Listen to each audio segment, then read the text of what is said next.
I love books. I love the way they feel in my hands.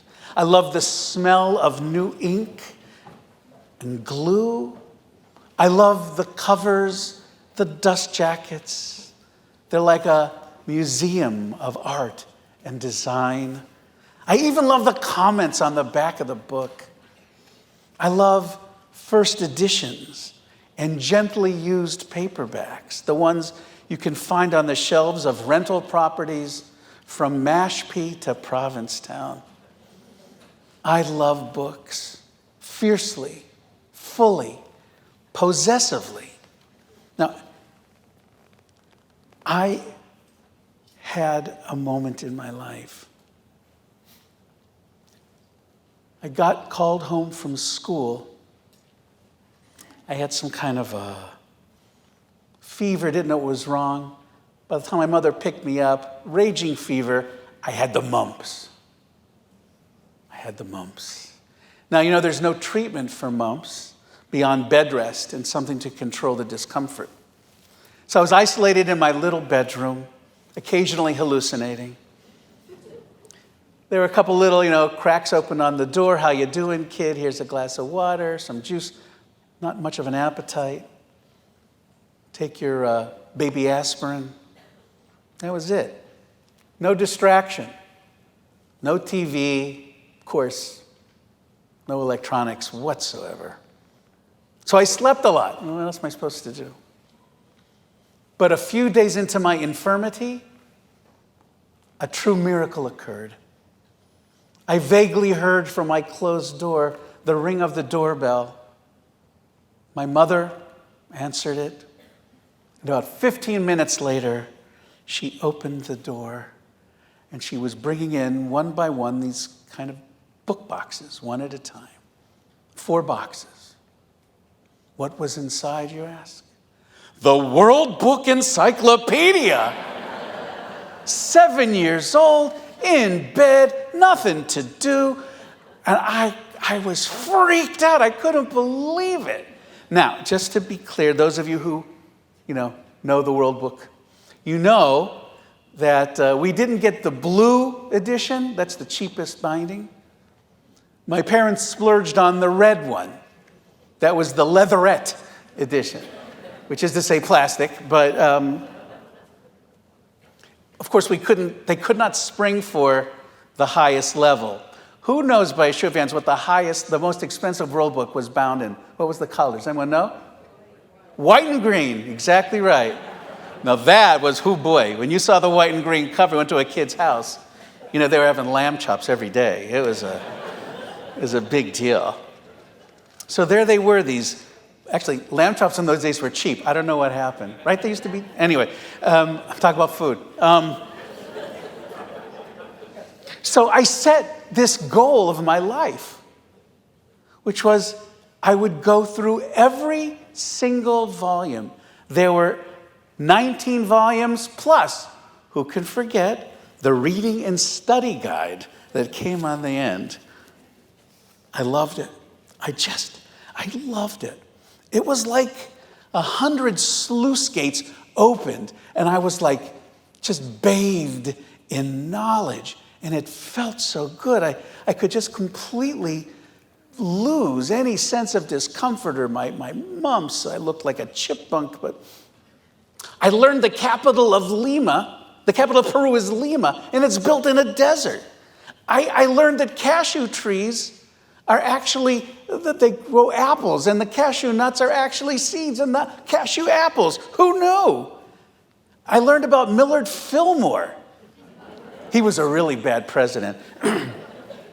I learned the kiwi is a flightless bird in New Zealand. I didn't know any of those things. There were endless articles and millions of maps. So many pictures of machines and flags and meerkats and siege engines. So many entries about presidents and prime ministers, wars and planets and explorers and inventions.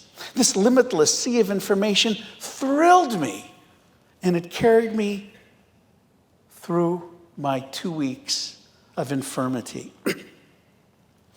I recovered from the mumps, but I never recovered from this love of books. I was smitten. I was gobsmacked by books. And that's where I am to this very day. I continued to use that world book all through my high school years. Well, around the time when I was 7 or 8, there was a new ritual that entered into my family's week. A weekly trip to the library. The one I went to in Middletown, Connecticut was called the Russell Library, a very big brown building. It actually used to be a church. But in the 1820s, Mrs. Russell of Russell Library bought the church and had it completely redesigned to become a library. Where did all their money come from? In Middletown in the 1820s, Mr. Russell, who died at a relatively young age, Mr. Russell made his fortune importing 3 things: tea, silk, and opium. And when I found that, I thought, oh, what an interesting guy. Tea, silk, and opium. That's where he made his fortune. And because Middletown was on the Connecticut River, it was an important port for trade and commerce in those days. So the Russell Library had this kind of austere look. It was almost like a Wes Anderson set. You know, you could picture sort of standing in front of it, holding a bunch of books. That's what I think about now. I loved the place. And I went in every week. And the Russell Library was my library to explore. No one looked over my shoulder as I leafed through the books. No one questioned what I wanted to learn about. It was all my personal pile of books that I was collecting. The one that I would carry like a supplicant to the desk where there stood Miss Hatch. She could have been 40 then. She could have been 140. She might still be there now. I don't know. Miss Hatch was the quintessential librarian. I think she only dressed in brown. Khaki, sand, brown, always. She was not a tall woman, but she had an imperious look. Of course, she had to wear her glasses slightly down. And this was her kingdom. This was hers. She was the master of all the realm, and I was a serf requesting to borrow treasure from her trove. She was severe, but she wasn't judgmental, unless you made an unnecessary noise. She stood there and she said, "All right, Keith, let's see what you've got." She would take my books and she'd look, and that she knew my name, I was so honored. You know, and then she stamped each one, passed it on to the next. She would occasionally look at the title and say, "Oh, if you enjoy this book about World War I would suggest you have a look at Biggles Learns to Fly," which I loved. She never said, ever, I shouldn't read a book in that library, or that I wasn't allowed to read a book in that library. Her suggestions were all about expanding my understanding of the world. Miss Hatch recommended, but never edited, my choices. As a truly significant goddess and librarian, she understood it was her job to never limit children's exploration of the world. Rather, it was to open it ever wider. As my love for books continued to grow, it dovetailed with my odyssey in Hebrew school. I learned early on that part of being Jewish was to love and cherish and respect books. When I attended junior congregation, if you grew up in a conservative shul, you know exactly what that was. When I attended junior congregation on Shabbat, the theater of the morning service was never lost on me. Here comes the Torah. What do you have to do? You touch it with your book. We didn't have talis as we were old enough. Touch it, and then you kiss the corner.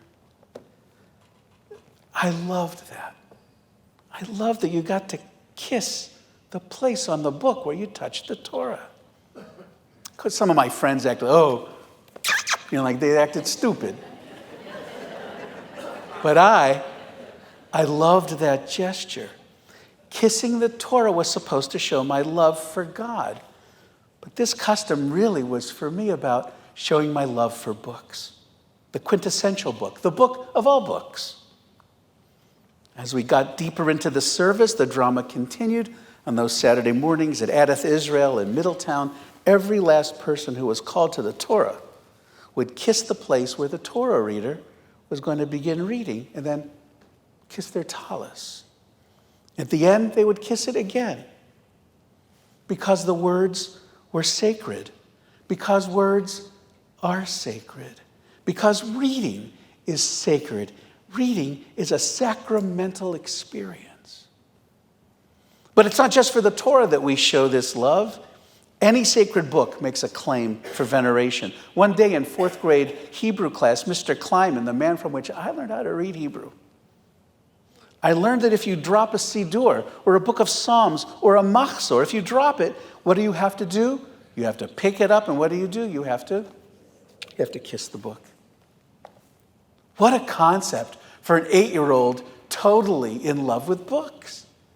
Of course you kiss it. It made total sense to me. The book was like a living being, and so was I. After that, I know this is going to sound weird. I think I've even told you this, Jonah. Almost every night, so I got tucked in pretty early, pretty rigid house I grew up in, but I had my Cub Scout flashlight, and I would read under the covers. It was great. I remember it didn't matter what I was reading, like a children's biography of Woodrow Wilson, a Rick Brandt science adventure, even Know Your Rocks and Minerals. When I was finished, when it was time for me to sleep, I'd close the book and I would kiss it. I would kiss my Know Your Rocks and Minerals. The author, the book, it didn't make a difference. I know it sounds weird, but it made sense. The act of filling my mind and feeding my curiosity was a sacred act. All books deserved a kind of care and respect. In my house, you never dog-eared a page. You never left a book open, spread out, pressed down. Never. Never. It was not done. I loved my books, all books. All books deserve that love, whether it was a Siddur or Biggles Learns to Fly. Rudine Sims Bishop, a scholar of children's literature, wrote a beautiful essay over 30 years ago. She titled it Mirrors, Windows, and Sliding Glass Doors. She explains the power of literature for children, and I would add for adults as well. Bishop describes how books can act as mirrors when they reflect the reader's own life experiences. This is particularly important in the world of young people. Seeing themselves in literature can help them form their identity, validate their experiences in a chaotic world.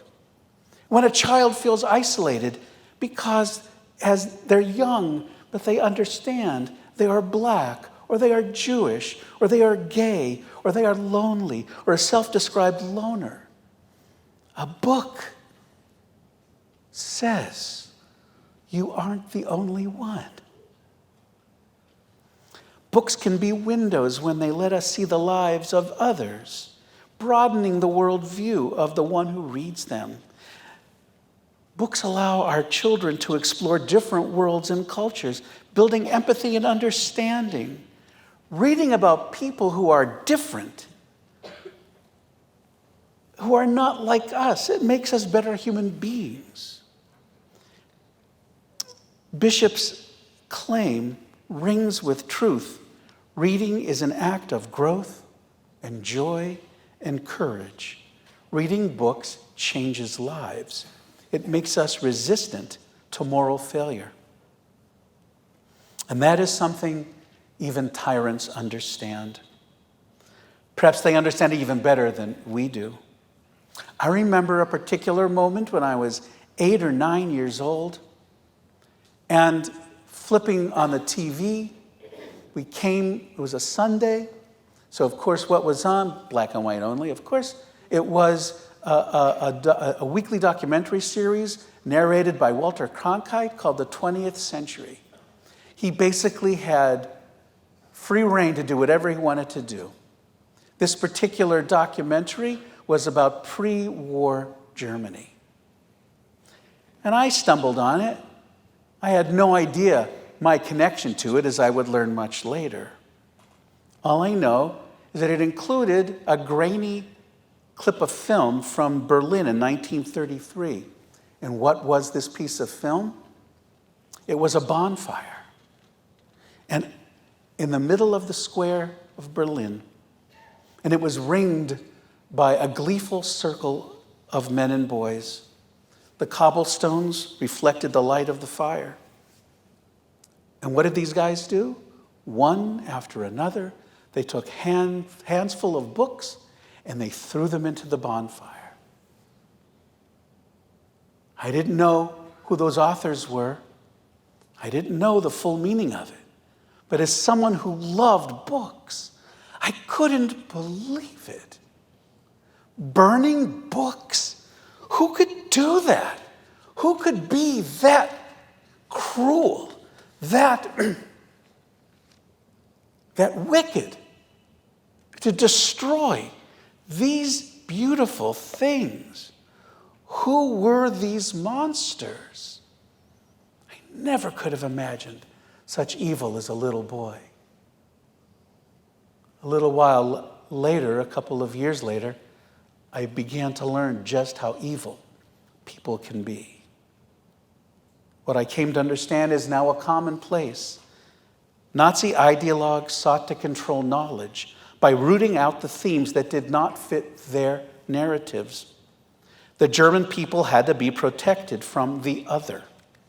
Any ideas, any stories, any historical account that went against the reactionary Nazi version of peoplehood in history was deemed toxic and had to be forcefully eliminated.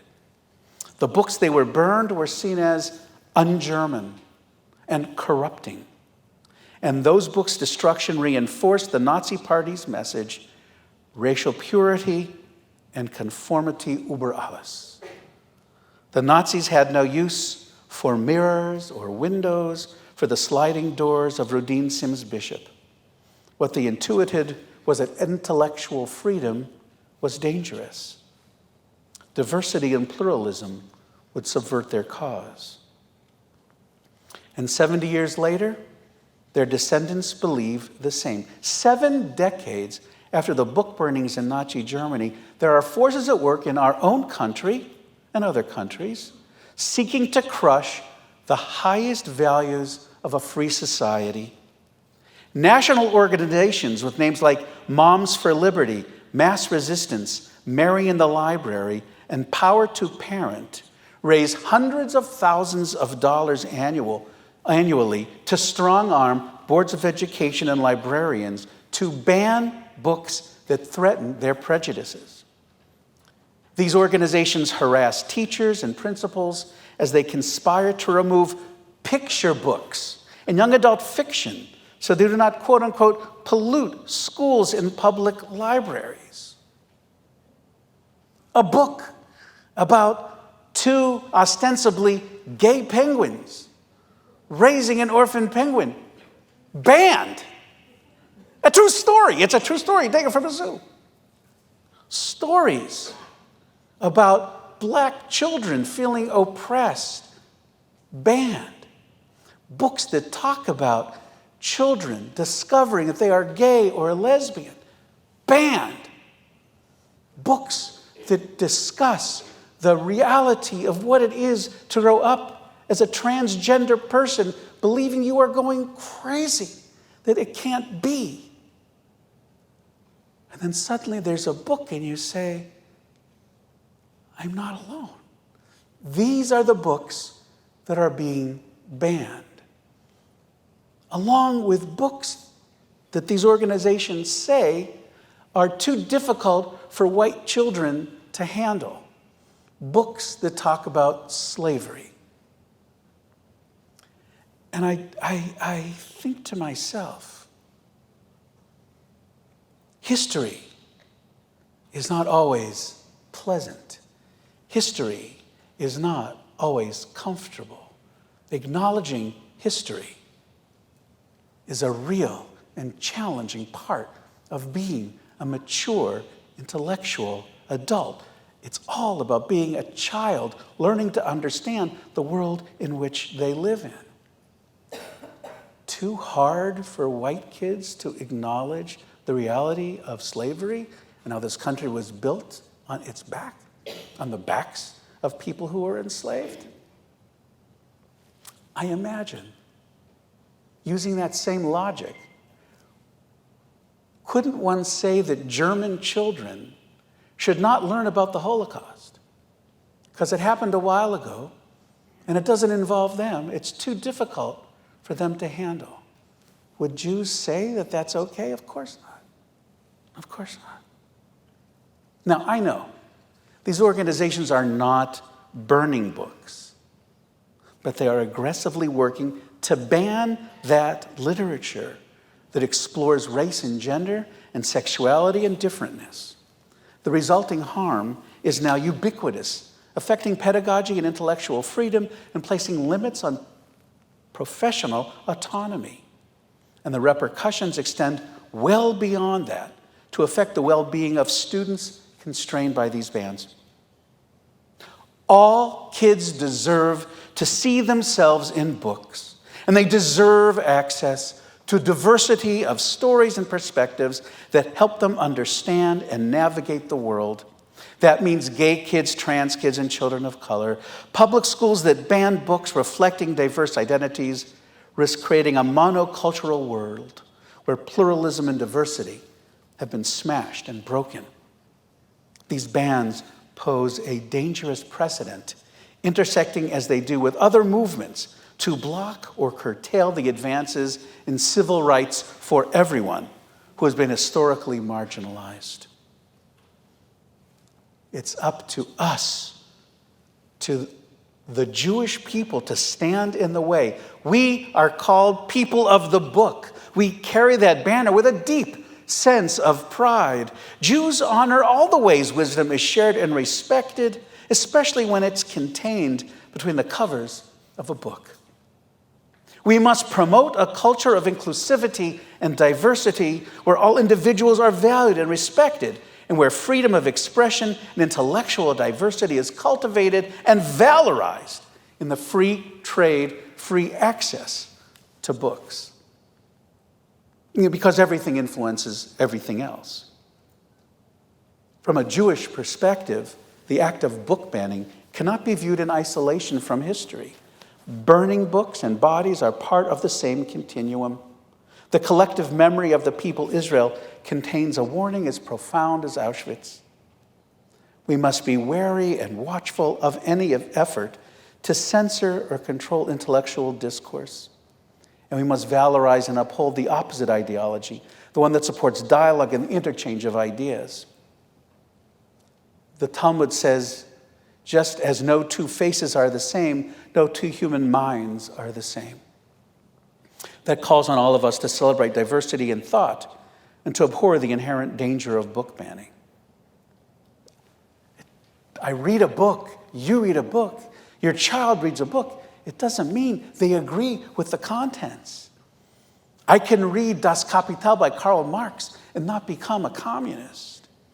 I can read a bio of Vladimir Putin without signing up for the Wagner Group. I can read Crime and Punishment and not commit a murder. Teens can read Genderqueer, a memoir by Maya Kobabe, or All Boys Aren't Blue by George Johnson without identifying themselves as gay. They will see through the window at how others live in the world. And my kids and yours will be the better for it, and my grandchildren. It's the library's job to make the books available and the parent's job to guide and reflect. And so if a parent doesn't want their children to read a certain genre of books, it's totally within the right of that parent to control what their child, a minor, reads. I get that. I have no problem with a parent exercising their authority.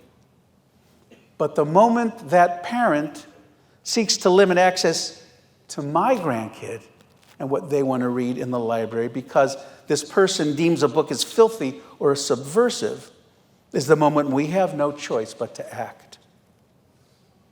So what can we do in the face of this formidable challenge to freedom of thought and freedom of speech? First, and I know this sounds trite, support your local library. It sounds very boring. But become a friend of the library.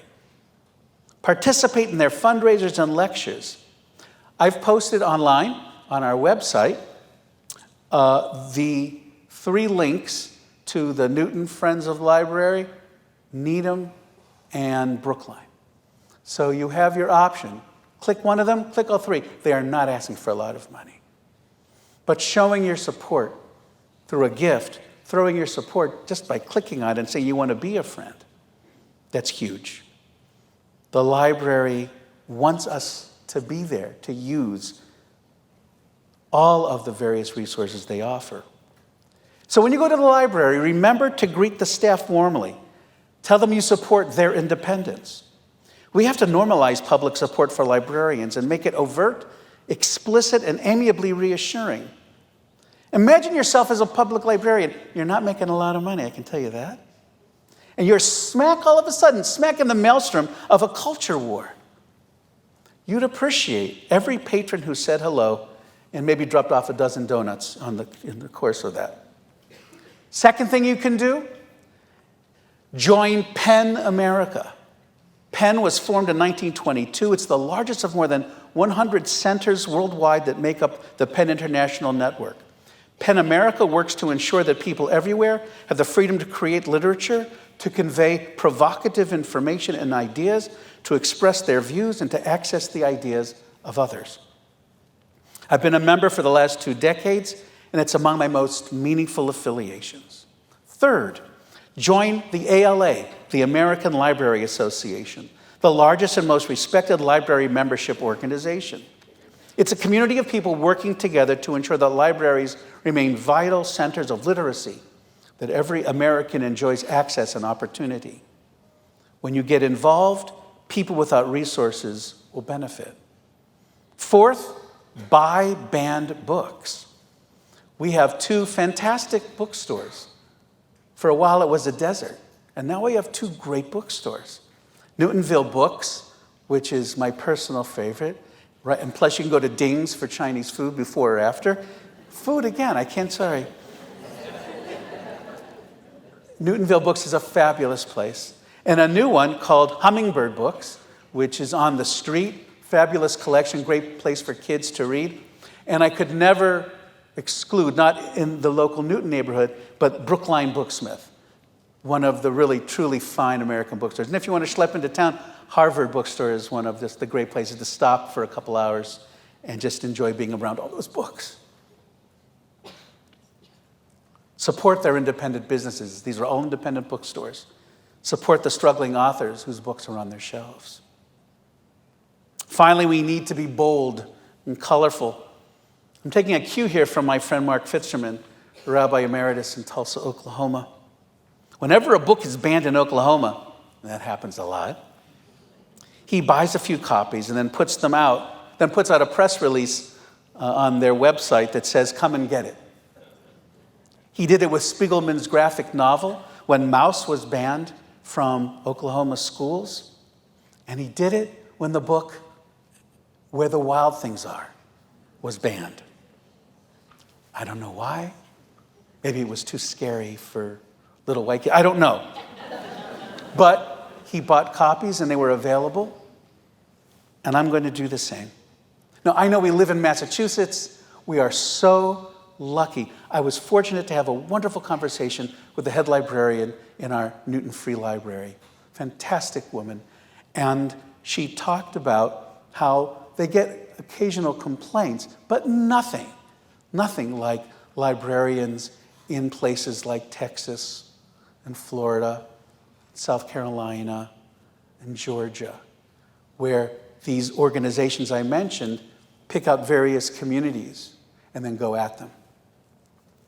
I don't imagine that's going to happen here.